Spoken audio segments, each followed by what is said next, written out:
Hello everyone. So we are discussing NCERT questions of the chapter Chemical Coordination and Integration, and in today's session we are going to discuss the question number 8. So the question is, briefly mention the mechanism of action of FSH. FSH यानी follicle stimulating hormone. तो बेटा इस question में हमें FSH के action के mechanism को बताना है. So let's check the answer.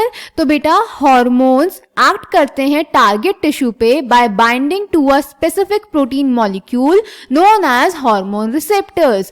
तो बेटा जो भी हॉर्मोन्स होते हैं वो अपने स्पेसिफिक हार्मोन रिसेप्टर पे जाके जुड़ते हैं और फिर उसकी वजह से बायोकेमिकल और फिजियोलॉजिकल चेंजेस होते हैं, फिजियोलॉजिकल फंक्शंस, ग्रोथ वगैरह होती है. क्लियर? तो अब पहले FSH की बात हमें करनी है. तो FSH का फंक्शन देख लेते हैं कि ये करता क्या है. FSH बेटा मेल्स में स्पर्मेटोजेनेसिस यानी स्पर्म फॉर्मेशन में हेल्प करता है और फीमेल्स में ओवेरियन फॉलिकल्स दैट इज फॉलिक्यूलोजेनेसिस में हेल्प करता है. FSH क्या करता है बेटा?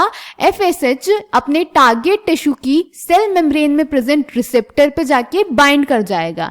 यानी FSH हार्मोन के लिए जो रिसेप्टर है वो कहां प्रेजेंट है? सेल में, सेल की सेल मेम्ब्रेन में. तो FSH ovaries for example target tissue है उसका, तो ओवरीज की सेल मेम्ब्रेन में प्रेजेंट रिसेप्टर पे जाके जुड़ जाएगा. अब बेटा ऐसे हार्मोन्स जो सेल मेम्ब्रेन में प्रेजेंट रिसेप्टर्स पे जुड़ते हैं वो टारगेट टिश्यू के अंदर एंटर नहीं करते. तो फिर ये एक्ट कैसे करेंगे? तो बेटा जब ये हार्मोन सेल मेम्ब्रेन में प्रेजेंट रिसेप्टर पे जुड़ते हैं तो ये एक सेकेंड मैसेंजर रिलीज करते हैं, फॉर एग्जांपल साइक्लिक AMP और Ca2+ आयन, जो कि सेल में टिश्यू में मेटाबॉलिज्म कॉज करते हैं, बायोकेमिकल चेंजेस कॉज करते हैं, जिसकी वजह से फिजियोलॉजिकल रिस्पॉन्सेज होते हैं जैसे ओवरीज की ग्रोथ. क्लियर?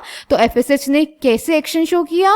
FSH ओवरीज की सेल मेम्ब्रेन में प्रेजेंट रिसेप्टर से जुड़ेगा, एक सेकेंड मैसेंजर रिलीज करेगा जैसे कि साइक्लिक AMP और Ca2+ आयन, जिसकी वजह से बायोकेमिकल रिस्पॉन्सेज होंगे, जिसकी वजह से फिजियोलॉजिकल रिस्पॉन्सेज होंगे. Clear?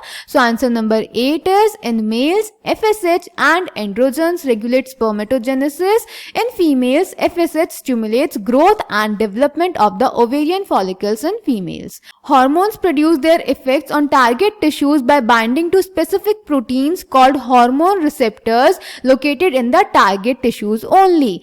FSH binds to the receptor present in the cell membrane. Hormones which interact with membrane bound receptors normally do not enter the target cell but generate second messengers, example cyclic AMP, IP3, Ca2+, etc., which in turn regulate cellular metabolism. Binding of a hormone to its receptor leads to the formation of a hormone receptor complex. Hormone receptor complex formation leads to certain biochemical changes in the target tissue metabolism, and hence physiological functions are regulated by hormones. So I hope this question is clear to you. Thank you.